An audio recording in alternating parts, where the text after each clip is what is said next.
The worst day of my life started out pretty well. I got up at 7 and did my morning workout. After lifting weights, I ran 4 miles. The fog was thick and I was the only one on the trail. After my run, I cooled down by alternating between jogging and walking for another mile. When I got home and showered, my wife, Lisa, had my bagel and a glass of apple juice ready for me. I kissed her and gave her a hug while gulping down the juice. She complained about me wrinkling her clothes and messing up her makeup, but she eventually melted into my embrace. She still made my heart race every time I saw her. At 29, she was more beautiful than ever. Her dark blonde hair was now almost light brown and reached down to her waist. She had filled out nicely from the slender girl I took to prom back in high school. She was still a little over 5 feet tall, but proved that dynamite comes in small packages. She was a rising star at her advertising firm and was hitting her stride after the birth of our 2 boys. She had attracted a lot of attention on some high-profile corporate accounts, and they were talking about making her a partner. She was making almost as much as I was, and I was doing quite well. I had just been promoted for the 4th time and was the head of the architectural department at a large firm. I kissed her again, grabbed my briefcase and bagel, and headed out the door. "Have a great day, beautiful," I waved. She blew me a kiss as she started getting the boys ready for school. She went to work an hour after I did, and I had bedtime duty. My other baby was in the garage. I had only owned her for about 6 months. She was a deep blue Ford Mustang. I've been driving Mustangs since I was 16. My dad helped me buy a 1969 Mach 1 that's still parked under the shed. I get it out occasionally and drive it just to hear the roar of the big engine through those Flowmaster pipes. It's not as quick as the new Mustang, but I love hearing the Camaro and Challenger owners brag about their toys. Just 2 days before, one of the engineers was bragging about his new Camaro ZL1 with over 650 horsepower, trying to impress Tina in the next office. I smiled at the thought of my Mustang's 760 horsepower. I had a great day at work and finished the power plant design our team was working on by early afternoon, so I took the rest of the day off. I washed my car. It was a beautiful afternoon, and I could see my reflection in the polish when I put her back in the garage. Lisa texted me saying she'd be a bit late because she was in a meeting and would be home around 5:00. At 4:00, I was in the kitchen baking chocolate chip cookies. I had 2 trays done and a plate set on the counter when I heard the door open and 2 little voices coming through the living room. My boys, Jacob and Ryan, were home. They're identical twins and the cutest little bundles of joy. They have their mom's hair, freckles, and big brown eyes, but they have my complexion. Lisa can tan, but I'm naturally olive-skinned, and they got my skin tone. It contrasts with their hair and eyes, making them even more striking. At 8 years old, they were just adorable. They fought like cats, but only with each other. They were sweet as honey with me and never allowed anyone to say anything bad about the other. Lisa had a hard time dealing with them, though. They loved her deeply, but whenever she corrected one, the other would always take his brother's side, and they could argue as fiercely as their mother. They outdid each other, telling me about their day. School had just started a week ago, and they loved their new teacher, Miss Johnson. She was new to the district, and I had yet to meet her, but she certainly made an impression on my boys. I fed them cookies and glasses of milk while listening to them with a big grin on my face. They were my angels and could do no wrong. After they each ate 3 cookies, they went upstairs to do their homework, which was my rule homework right after school, so we had the rest of the evening free. I took the last tray of cookies out of the oven and put them on the platter when I heard Ryan call me. I started up the stairs, but my phone vibrating distracted me. I took it out and saw a text from an unfamiliar number. "You were one hot babe today. Can't wait until tomorrow afternoon." While I appreciated the compliment, I had no idea who would send me such a text since I had no plans other than work. I figured someone punched in the wrong number and decided to play along. "Thanks, babe," I replied. "Remind me again about the time and place." The response came quickly. "You using Mark's phone? Make sure you delete this. Can't have Mark getting suspicious too soon. Our place, of course." I froze halfway into the boy's doorway. My name is Mark, and my phone number ends in 9. Lisa's ends in 8, and the boys end in 7 and 6. Someone made a big mistake. I was numb, unable to move. Jacob looked up at me. "Daddy, we need help with these math problems." "What's wrong, Daddy?" Both boys stood up and stared at me, looking shocked. I shook off the cobwebs. "Nothing, boys. Just some bad news, but nothing to worry about. Let me see that math." 5 minutes later, I heard the garage door open. Lisa was home. I heard her walking around, and in a minute she poked her head in. "What's for dinner?" she asked. "Hey, sweethearts." The boys bounced up to hug her, then returned to their homework. Lisa came over and put her arms around my neck from behind, nibbling on my ear. "I'm going to grab a quick shower," she said. We finished the math, and I asked the boys if they wanted to go out to Pizza Palace. They were all over it, and by the time they were dressed in shorts and shirts, I was waiting in the car. "Isn't Mom coming?" Jacob asked. "She had a long day. Let her rest. We'll turn off our phones and have a boys' night out, okay?" They agreed, and we had a great time. I forgot to turn my phone off, and it vibrated a dozen times, but I ignored it, diving back into the games and pizza. We got home at 9:00, and Lisa was asleep on the sofa with her phone in her hand. I held my finger to my lips, and we tiptoed upstairs. They got in bed, and I went to the spare bedroom, locking the door. I lay awake until midnight when I heard a soft knock. "Mark, what are you doing?" Lisa whispered. "Open the door. Where did you go? And why is the door locked? Why are you in there?" I didn't answer, and she knocked several times, calling my name a dozen times before giving up. She obviously didn't want to wake the boys, and I heard her footsteps going down the hall toward our room, what had been our room. I didn't know what it was now. I got up by 7:00 and took my clothes into the garage. I heard her alarm go off as I was getting into my car. I saw her come into the garage just as the door went down, and I drove to the park. I usually ran at the high school track, but I ran at the park that day. My phone went off a dozen times, but I ignored it. I showered and got dressed at work, borrowing my friend Dan's car at noon. I felt like I was betraying everything I believed in getting into that little sedan, but I wanted to blend in. Lisa's car was at the office, and I pulled up across the street waiting. The windows were tinted, and no one could see me inside. At 4:00, Lisa came out and got into her BMW. I followed her at a discreet distance into the suburbs. When she turned into a subdivision, I knew where we were going. My brother John lived there. This kind of sucked. Now I knew why the number looked familiar. I never got along well with John, and we didn't talk much. The only time I saw him was at family events, and that was too often for me. I saw him put his hand on Lisa's hip 2 years ago, and I decked him. We hadn't spoken since, although his wife and Lisa spent a lot of time together. I parked across the street, and she pulled into his driveway. When she got out, she looked upset. She went inside, and I walked around to the back of the house. I had been there hundreds of times. I couldn't believe what I was seeing. John's wife, Sarah, was lying by the pool. This was just getting weirder and weirder. She was a stunning woman, sophisticated and elegant. She just exuded class. She looked up at me when she heard the back gate close, and a look of sheer panic crossed her face. "Mark," she gasped, "what are you doing here?" I walked up the steps to the deck as Sarah jumped up and came running toward me. "Mark, wait, don't go in there. I need to tell you something. Wait." The screen was shut, but I could hear them talking. Lisa was very agitated, and John was trying to calm her down. "I'm telling you, something's wrong," she said. "He slept in the spare bedroom last night, and he left without saying a word this morning." "This was a mistake, John. I need more time to get him on board. I love my husband, and I'm not risking my marriage and kids over this." "You can talk him into it," he told her. "We've seen the way he looks at Sarah. Don't get cold feet now. We've talked about this a dozen times, and you know you want to do this. Yes, I've loved it, but I don't want to lose everything. If he has sex with Sarah, he can't say anything, and we'll swap occasionally.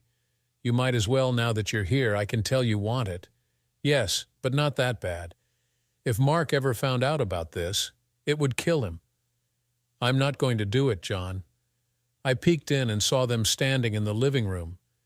He pulled her toward him and kissed her. She resisted for a minute, then let him kiss her. I snapped a couple of pictures and a short video. He was sliding down the zipper of her dress, and she was reaching around to stop him. I had seen enough. They jumped apart when they heard the screen door collapse, and I stepped through. Lisa screamed, "No, oh my God, no, Mark, this isn't what you think. Please, I'm so sorry." I kept walking toward them, and John backed away as fast as he could. I walked past them and out the front door. Lisa ran to me and threw her arms around me from behind. "Please, Mark, let's just go home.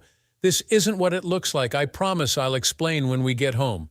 I left without another word and got into Dan's car. All three of them came out and tried to chase me down. I drove back to the office and gave the keys back to Dan. After 30 minutes, my phone started ringing. I ignored it. 5 minutes later, my secretary Karen burst in. "Your wife is on line 3, she said. "Tell her I'm not available," I said. I spent the rest of the afternoon staring at my computer screen. "Your sister-in-law is on the phone," I heard 5 minutes later. "Put her through," I said. "What do you want, Sarah?" "Mark, we need to talk about this," she said. "Why aren't you at home?" "You need to talk to Lisa. She can explain everything. John and I will be there too. We'll talk about it like rational adults. This is your brother and your wife, Mark. You need to calm down." "Why is it that when someone screws with you, they always tell you to calm down?" "That just pisses me off more," I said. "I don't have a brother. If John is in my house when I get home, I'll tear him apart. If I see you there, I'll throw you out too. Don't ever let me see or hear from you again, Sarah. Tell John that if he sees me, he better start running." I hung up. 20 minutes later, it was my dad. "Mark, what's going on?" he asked. "Your brother and Sarah are here. They say you've been threatening them." Lisa called and she was crying hysterically. "What have you done? Lisa is screwing John and they were planning to trick me into wife swapping. Dad, I don't have a brother. If I hear that you've allowed any of them in your house after today, I don't have a father. If Mom lets them in or either of you ever speak their names to me, I won't have a father or mother. You raised that jerk and now you get to pick a side. Oh yeah, you won't have grandchildren either. You can't talk to me like that." He started to bluster and I hung up. Karen came in and asked me something, but I didn't hear her. "Mark, I asked you a question," she said louder. "Oh, sorry, Karen. What did you say?" "Are you okay?" she asked. Tears started running down my cheeks, and I couldn't stop them. She walked over and put her arm around my shoulders. "Did someone die?" "I'm so sorry, Mark. Who was it?" "I think it was my marriage and my family," I told her. The whole story spilled out as I buried my face in my hands and wept. 10 years of my life flashed before my eyes, 10 wonderful years with the woman I loved and thought loved me. "Did she sleep with him?" she asked. "I think so," I said. "She was going to do it again today. She thought I was onto them and wanted to call it off." "Why would she do this, Karen? I loved her with every cell in my body. I would have died for her. How could she do this to our boys? What did they ever do to deserve this?" "Mark, go home and talk to her," she said. "Find out the answers to those questions. You'll never rest easy until you do. Get out of here." I hugged her. "Thanks, Karen. You're a good friend. Please don't tell anyone about this." She looked hurt. "Jesus, Mark, how could you say that? You know I won't tell anyone." "I apologize," I said, and she hugged me again. "I know you're upset. Just go home and try to work this out." My phone had been going off ever since I got back to the office, and it rang on the way home until I turned it off. When I pulled into the garage, Lisa came running out. She stood beside the door, and I just sat there for a minute collecting myself. She started beating on the window with her fist. "Mark, just get out and talk to me. Please, I'm begging you. Just let me talk to you." I opened the door and she tried to hug me. I pushed her away. She was shocked I wasn't a violent man and had never laid an angry finger on her. "Don't touch me, Lisa," I told her. "You make me feel like I need a shower." She burst into tears. "Okay, I won't. Please, Mark, just come inside and let me talk to you." "You have until the boys get home," I told her. "When they get home, the talking is over, and we pretend that everything is fine. Do you understand? They aren't involved, and if you upset them in any way, we're done." "That's not enough time," she wept. "Can we talk again after they go to bed?" "I don't know," I said. "It depends on what you say between now and when I pick them up. You have an hour and a half. Make the best of it." "I will," she promised. Please, can we just sit down? I followed her into the living room and she sat on the sofa, patting a place beside her. I sat in the recliner across the coffee table. That made her cry again, and she put her hands over her face. I sat and waited. You're wasting time, I finally told her.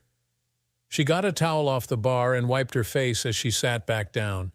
She could hardly talk, she was crying so hard. I'm so sorry, Mark, she said. I made a huge mistake. I never thought you'd find out. I love you so much. Your love stinks like rotting tuna. You better talk about something that makes sense, I said. Don't be like that, she begged. It sounds so cheap and dirty. It is cheap and dirty, I said. There's no way to wrap it up in a ribbon. That's what you were doing. You would have done it today if I hadn't caught you. I never intended to have sex with him. It just happened. I'm so sorry, she cried harder. I don't know what I was thinking. I was wild before we got married, Mark. You know that. I met John before I met you. I slept with him a few times, and after he met Sarah, we still got together occasionally, all three of us. I know you think she's hot, Mark. I thought the four of us could all be together. I thought you might enjoy it. You had a sex session set up for this afternoon, I said. No, I told them I wasn't going to do it, she wept. Yes, because you thought I knew. What if I hadn't known? I wasn't going to have sex with him, she said. It doesn't matter. You did know. How did you know? What difference does it make? I yelled. You were going to screw that jerk. Do you know what that makes you, Lisa? Please, Mark, I'm sorry. I'm so sorry. I don't know what I was thinking. I didn't think it would turn out like this. It doesn't have to be ugly. It can be fun. I'll still be with you. You can have sex with Sarah. I felt bile rise in my throat and ran to the bathroom to vomit. I heaved for a minute and she tried to give me a washcloth and pet me. I pushed her away and rinsed my mouth. We went back and sat down. Do you hear what you just said? It can be fun. The next thing you're going to say is, it was just sex. Jesus Christ, Lisa, do you know what a stupid cleach GC you've become? That makes me want to slap the hell out of you. Yes, slap me, Mark. I won't say a word. I deserve it. Punish me. Do anything you want. Please just forgive me. I didn't think it would turn out like this. I didn't think it would hurt you so much. Please, Mark, I'm begging you. Do you still love me? Damn you, Lisa. How can you ask me that after what you did? I loved you yesterday morning and last week and for the last 10 years. That didn't stop you, did it? How in the hell do you expect me to trust you after this? How do you expect me to believe anything you say? I don't know, she wept. I'll win back your trust. I'll prove you can believe me. I'll do anything. Just tell me what you want me to do. Do you want to have sex with Sarah or someone else? I won't say anything. Please just let me earn back a chance. I'm so sorry. It was a mistake. Haven't you ever made a mistake? Yes, I've made lots of mistakes. I make mistakes every day, I said. I forgot to pay the cable bill last week. I spilled paint on the garage floor. I didn't forget I was married, and neither did you. This wasn't a mistake. This was treachery. A mistake would be if you thought he was me. I don't know how to get over this, Lisa. You tell me how I get over this. I don't know, she cried. I'll do anything, though. We can get help. I'll go to counseling. I'll wear a bracelet. I'll quit my job. I'm desperate, Mark. I never wanted to hurt you. I don't want to lose the boys over this. Please give me a chance to fix this. My God, the boys, I said. I've got to go and get them. Clean up, Lisa. If you aren't under control by the time I get back, I swear to God I'll kick you out of this house. Not a hint, do you understand? Yes, I'll take a bath. I'll be good, I promise. Can we talk again after they go to bed?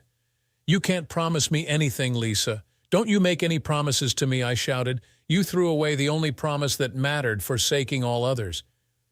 Do you remember that promise? She just collapsed. Yes, I'm so sorry I did forget, Mark. Can we talk later?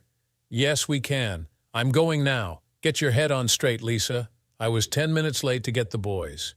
When I pulled up at the school, I saw them sitting on a bench in front of the school, with a woman sitting between them, her arms around them. She looked like she was in her mid-20s, maybe of mixed ethnicity, Hispanic and black.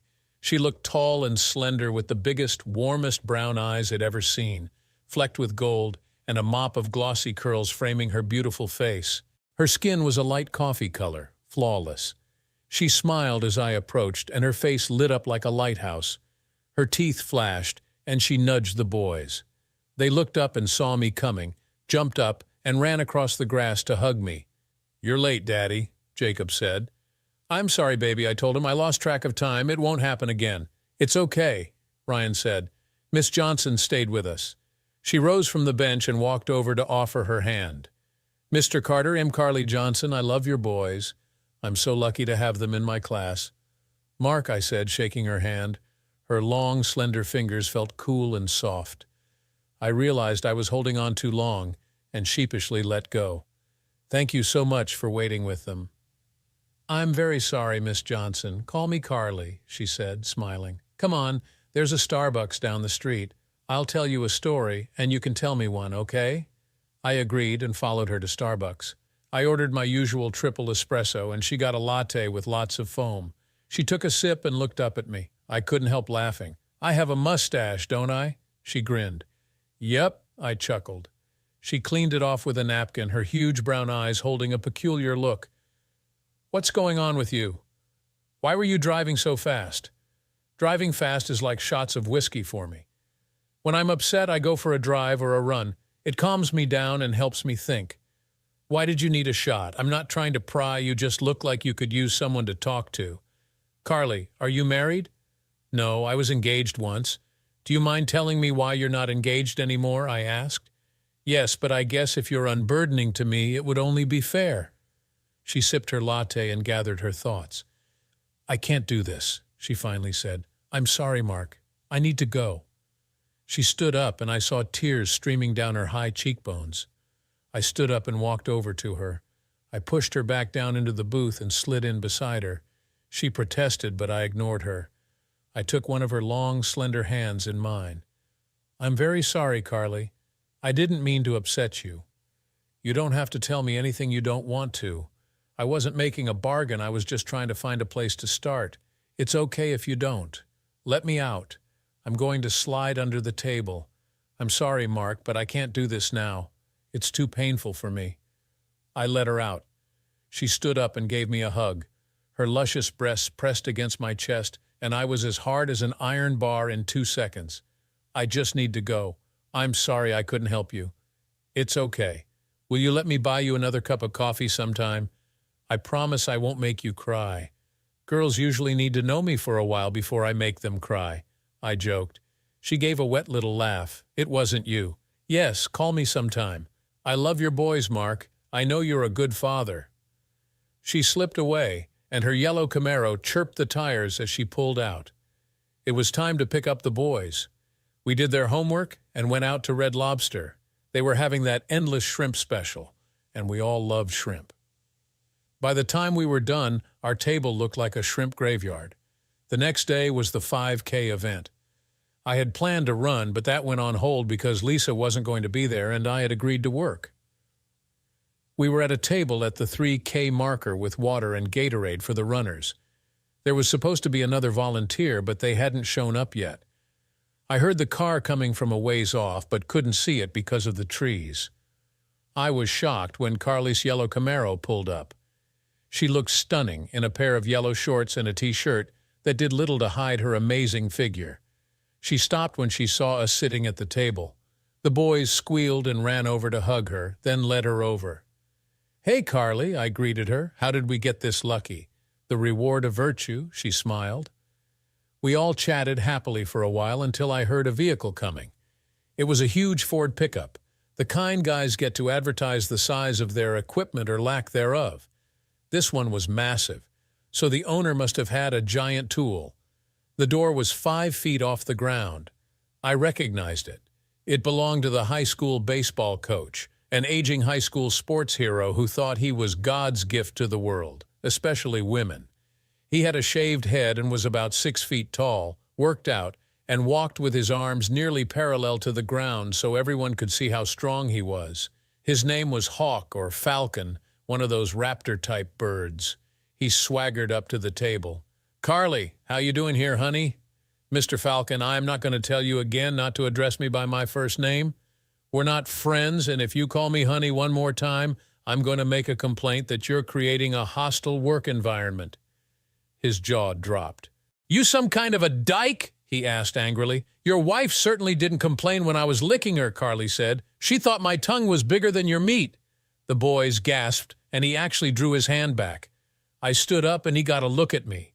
He probably had me by 20 pounds in 10 years, but he was a bully, and bullies don't like surprises. He didn't know me, so he went back to his truck. "Boys, I'm so sorry I spoke like that," Carly said. "That man has been pestering me ever since I came here, and I was sick of it.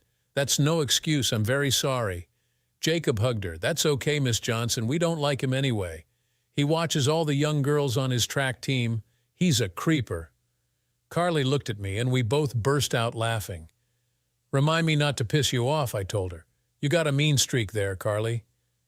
The first runners started showing up, and we were busy as bees for a while. I asked the boys if they wanted to take Carly out for wings afterward, and they were very excited about that. She agreed to go with us, and we went home to clean up. I know this place that has some of the best wings on the planet. It was called Ben's BBQ, and was run by an old friend of mine. He was an elderly black man from Memphis, and he knew how to do wings. We had a blast, and I didn't want it to end. Carly and the boys kept my mind off of Lisa, and it felt good to just be human for a while. It couldn't last, and when I got home, I had a dozen missed calls from Lisa on my phone. I had turned it off all day, and it lit up like a Christmas tree the minute I turned it on. I got the boys in bed and called her. "Mark, I need to talk to you," she said. "Can I come over? Don't you have a date?" I asked her. "Is John too busy?" She sobbed. "Please just let me come over, Mark. I can explain." "Okay, come on," I said. I ended the call, and 30 minutes later, I heard her key in the door. I thought mean thoughts about changing the locks when she came in. She looked like a wreck. She tried to hug me, but I put out my hand and fended her off. "Lisa, I swear to God, if you touch me, I'm going to puke on you," I told her. She started crying immediately and went over to sit down. "Can I just talk to you?" She wept. "Let me just get it out." I sat across the table from her again. She stared at the floor. I know what Sarah said. Her voice was so quiet I could hardly hear her. "So you decided to come clean?" I asked. "Yes. I didn't want to tell you before because I thought you'd hate me. Sarah caught me, Mark. She threatened to tell you if I didn't. I told her I would, but I couldn't. You were so happy, and I couldn't bear to think about how it would make you feel. It was just no, I won't say it. I was drunk. We were at the boys' Christmas party at school one night. The kids had all gone home, and you went with them. We started drinking. You know how it is at those school things. Even Father Peter was tipsy. John and Sarah were there.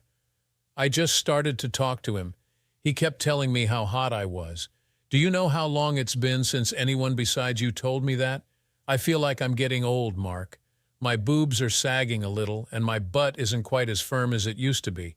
I grow hair in unusual places, and I don't think I'm as pretty as I used to be. Do you know how many men have hit on me over the years?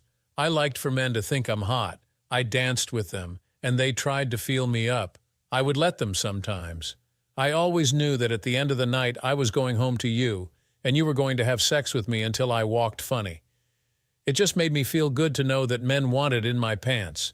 They were never going to get there, but it made me feel good knowing they wanted to. Barbara Jensen was there. You remember her?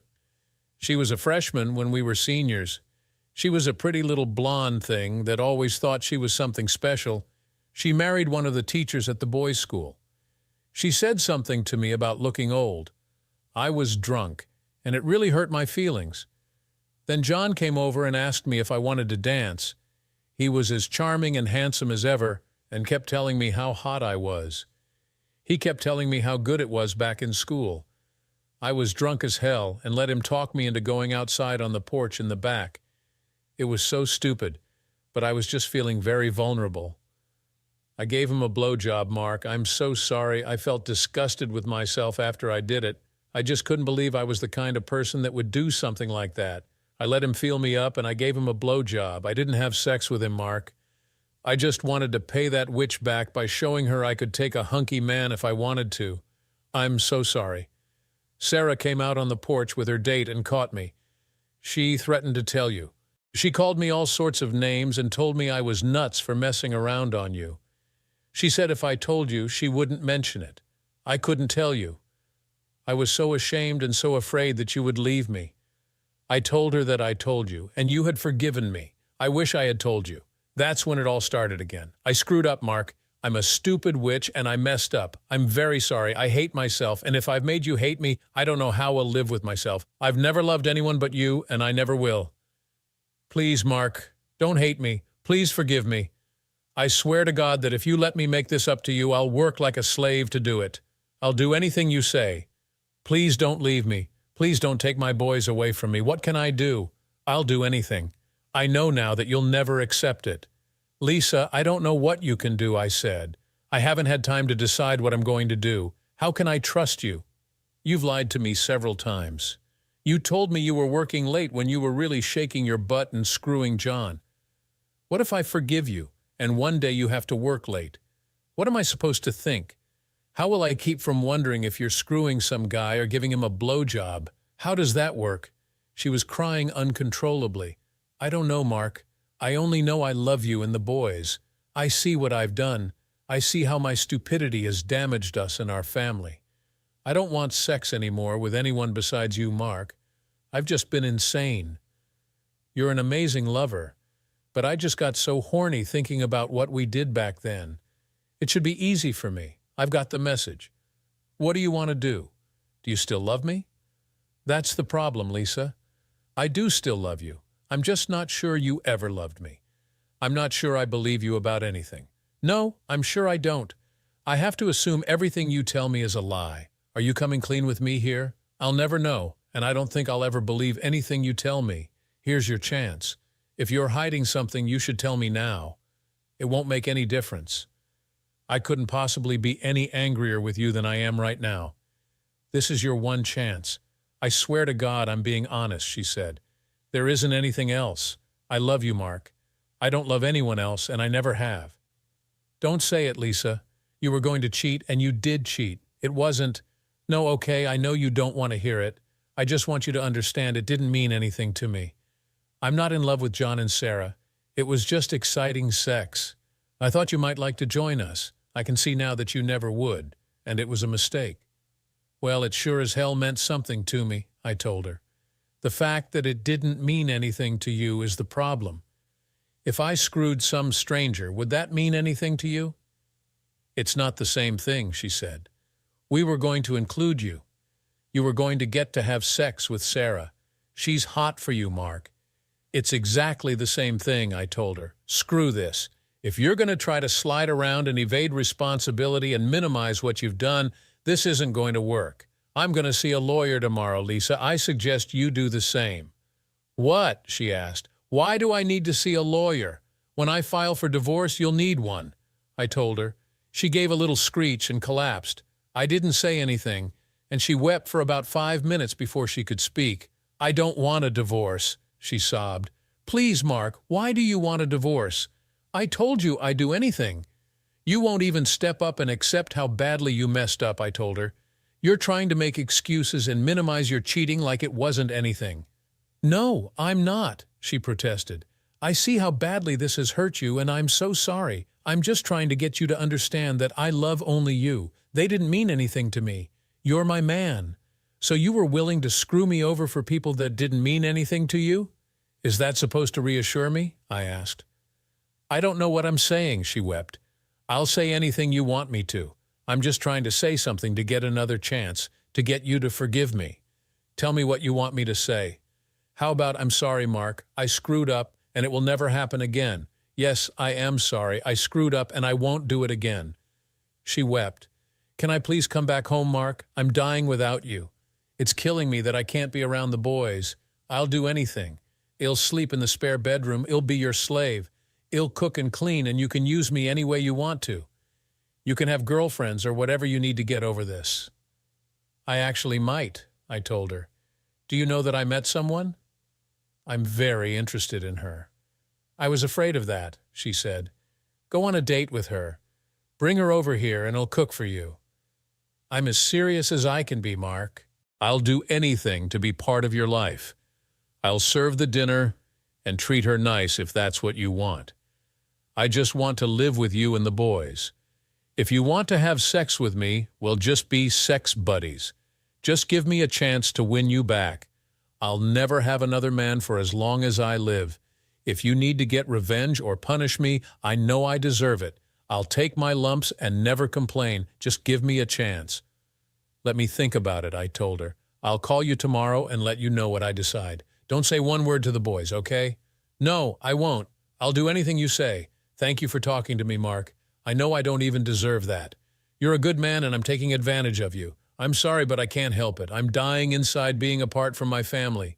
Maybe you should have thought of that. No, forget that. I won't beat you up. I need you to talk to some people, Lisa. Pastors or counselors or something. I don't think you have the right moral compass. Will you do that? Yes, I'll do anything, she said. She left, and I lay awake most of the night thinking.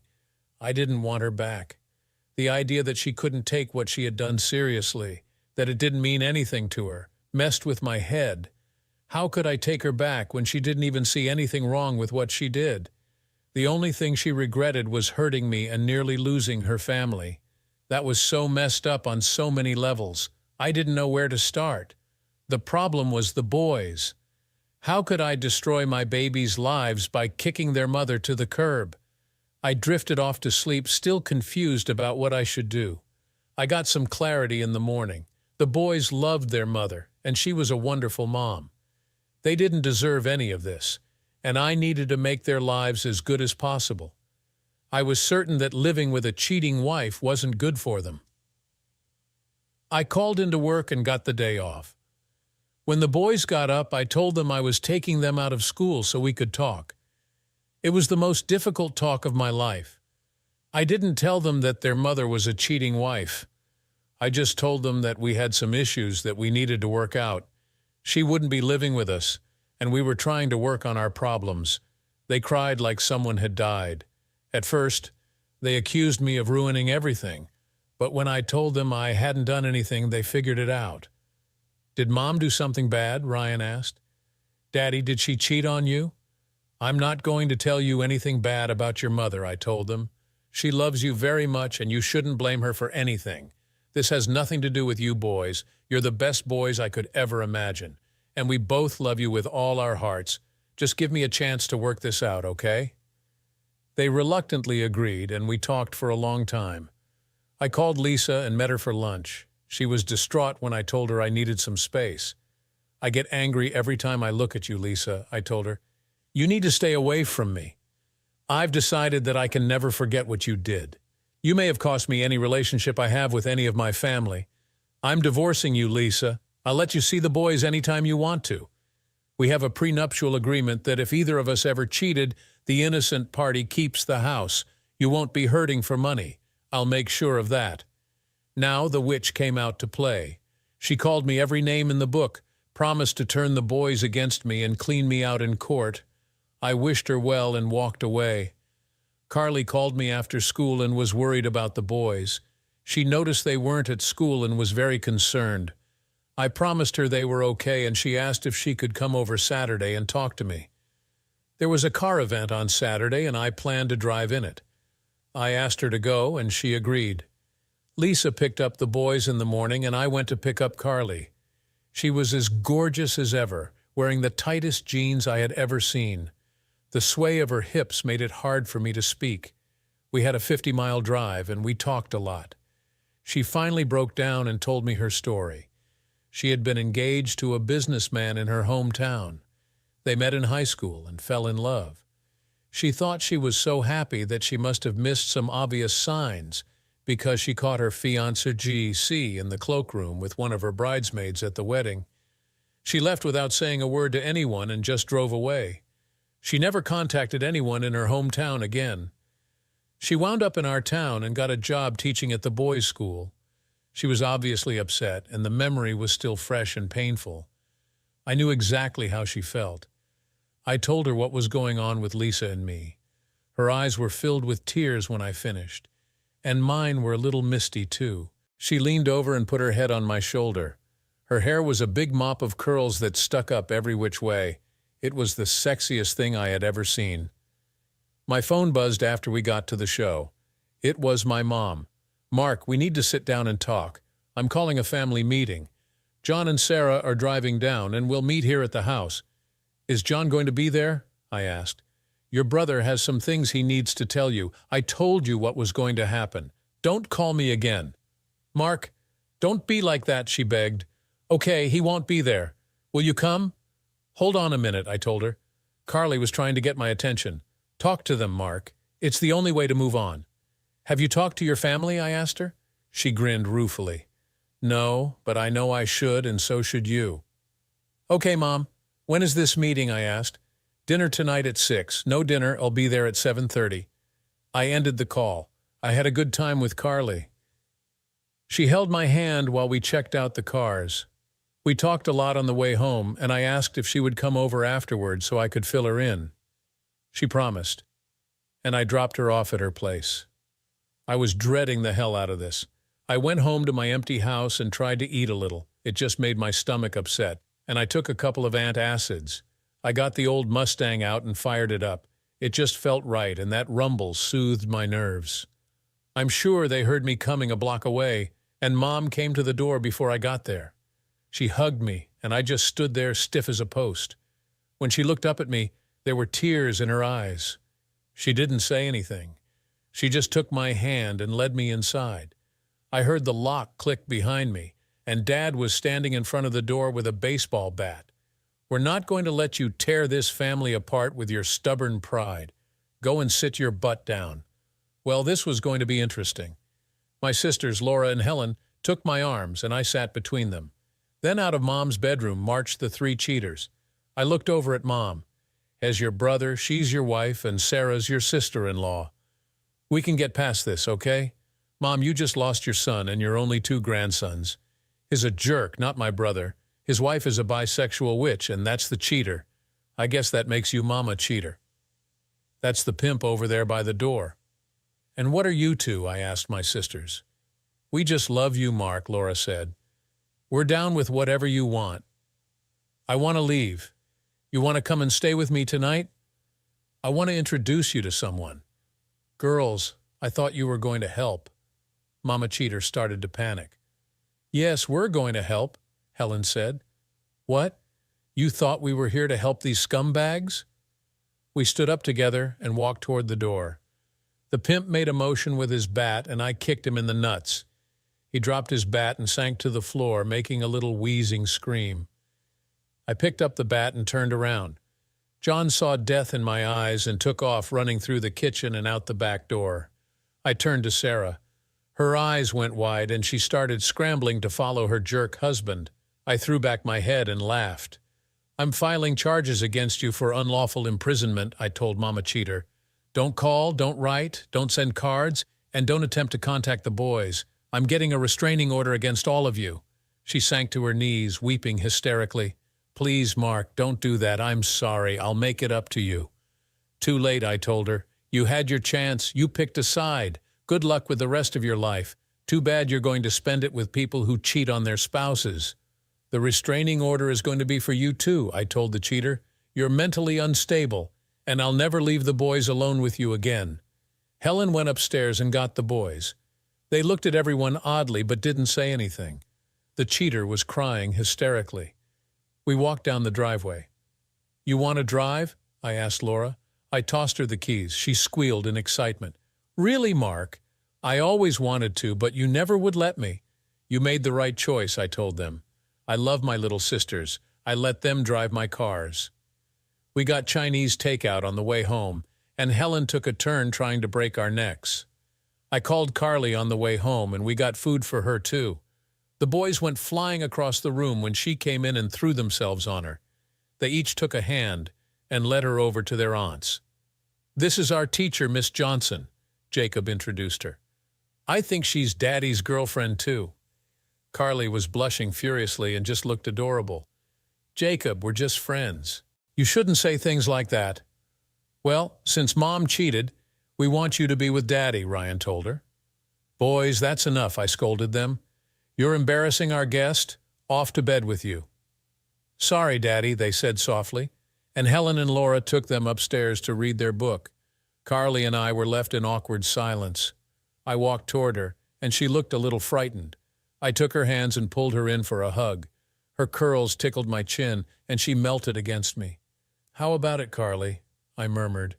"Want to be my girlfriend?" She tilted her head up to look in my eyes. Those huge brown eyes were full of golden glitter. "I might," she whispered. "Kiss me and then I'll decide." Her lips were the softest, sexiest pillows I'd ever felt. A little pointed tongue tapped my lips, and I let it in. I swear to God, I nearly came in my pants when I felt that. Her luscious body was pressed tightly against mine, and she made a little moaning sigh that made me crazy. She pushed back a little and looked at me, evaluating my emotions. Evidently, she liked what she saw because she let me pull her in again, burying her face in my shoulder. "I won't be with you until you're not with her," she told me. "I understand," I told her. "I'm not her, Carly. I won't become her either. It's going to take a while to resolve all this. I've got the rest of my life," she said. She kissed me again and made my toes curl before I walked her out to the car. I went to see a lawyer the next morning. Her name was Marcy Gray, and she was very rude. I think at first she thought I was dumping my wife for an upgrade. She was about 40, very curvy and pretty too. I wanted her to like me, but we got off on the wrong foot. "If you're here to get out of paying child support or alimony, you need a different attorney," were the first words out of her mouth. That pissed me off. "Okay, that's not why I'm here, but thanks for seeing me." I got up and walked out. I stopped at her secretary's desk and asked how much the appointment was. She opened her mouth and Miss Gray cut her off. "What the hell is the matter with you?" she yelled. "You can't just walk off like that." "Watch me," I told her. "I don't know who the hell you think you are, lady, but you can bite me. I don't have to listen to insults, especially not from people I employ." "Screw off." She swelled up like a toad frog. She opened her mouth, then started laughing. She laughed until she cried and came to get me by the arm. "I'm sorry," she was wiping the tears of mirth away. "Sometimes I forget that there are decent men in the world. I see so many jerks every day that I forget. Nobody has talked to me like that for years. Please accept my apology. Come back and talk to me. Tell me what's going on." Despite my misgivings, I let her lead me back into her office, and she poured me a very good scotch. I told her the story, and she got rude all over again, but it was directed mostly against my ex-family and the cheater. She buzzed the secretary and got her to bring in forms. I paid her a retainer and signed my name 10,000 times. She promised to get the restraining order that afternoon and start the divorce as soon as possible. She shook my hand, and the ball started rolling. In 3 days, the cheater was served, and my ex-family was charged with unlawful restraint and terroristic threats. The pimp even got charged with attempted assault for his actions with the baseball bat. John and Sarah were served for inflicting intentional emotional distress, and life looked good. The boys were with me, and the cheater was forbidden to come within 500 feet of us. When I came out to get the paper Saturday morning, she was standing at the end of the block. She saw me and yelled, "Mark, please let me see my boys. Please, I'm so sorry. It wasn't my idea. Please, I'm begging you, let me see my boys." A couple of neighbors came outside to see what all the yelling was about. I walked down to where she was, and she fell on her knees in front of me. "Please, Mark, I'm begging. I'll crawl up to the house if you want me to. Please let me see the boys." "Get up, Lisa," I told her. "You're embarrassing yourself and me." "I don't care about me," she said. "I know I've lost you, Mark. I can't lose my boys. I won't embarrass you anymore. Please, just for 5 minutes, let me see them." She clung to me, and I lifted her to her feet. "Okay, you can see them," I told her. "Lisa, I told you that you could see them anytime you wanted to. Then you went and pulled that crap at my parents' house. I swear to God, one more insane moment like that and you're done. Do you understand?" Yes, I do, and I won't do anything crazy. Thank you, Mark. I'll be good." We walked back to the house, and the boys were eating waffles. They flew to her, and she knelt down, hugging them like life preservers in a hurricane. She was sobbing her heart out and telling them over and over how sorry she was and how much she loved them. They cried a little too and told her how much they missed her. I fixed her some breakfast, and we all sat around the bar and ate. She promised them and me that she would be their mom just like before, but she wouldn't be living with us. I think they understood and agreed to stay with her every other weekend. I told her she could come over any time during the week she wanted. They went off to watch TV, and we sat and talked for a while. "Mark," she began, "I'm so sorry for what happened at your parents' house. I didn't want to do it, but your mom said we could fix everything. I realize that's not possible now. I know I've hurt you too badly, but I'm sane now, and I just want however much relationship you will give me. I want to be friends, okay? I want more than that, but I realize it isn't going to happen. I'll just be the best friend you ever had. I'll be the boys' mom, and we'll move on with our lives. I'll sign the divorce papers, and I won't fight it. The financial stuff is fine. I'm going to move into one of our apartments. There's a vacancy next week, and it's a nice one. Can we be friends and co-parents, Mark? We'll have to work on the friends part," I told her. "Most of my friends don't know, never mind. I'll try, Lisa. Honestly, I will. I just have a lot of bad feelings toward you right now. I'm sure time will heal a lot of that, and we'll get along just fine. Just so you know, I'm not getting back together with you, Lisa. If you've really given that up, then I'm sure we'll be fine.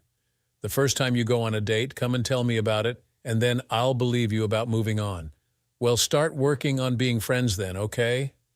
There were tears in her eyes, but she nodded and hugged me. I felt sorry for her, but it wasn't on me. I offered to take her home, but she told me she was parked down the street. At the door, she turned and looked back. "I'm sorry," she said. "I know," I told her. "Me too. Don't keep apologizing, Lisa. I believe you. Let's just move on. I forgive you. I'm still mad, but I'll get over it, okay?" The boys went to the car show with me, and we had a blast. It was a great day, and it got better when Carly showed up. She was really nice to Lisa, and she charmed my folks and sisters. When we got home, she wanted to take a nap with me, and it was the best sleep I'd had in a year. Her curls covered my face, and she smelled like lavender and vanilla. I think I was going to be okay. I took the cheater's advice and went to talk to my pastor. The only thing she did right was the one that counted the most. She taught me to move on. I was going to be fine.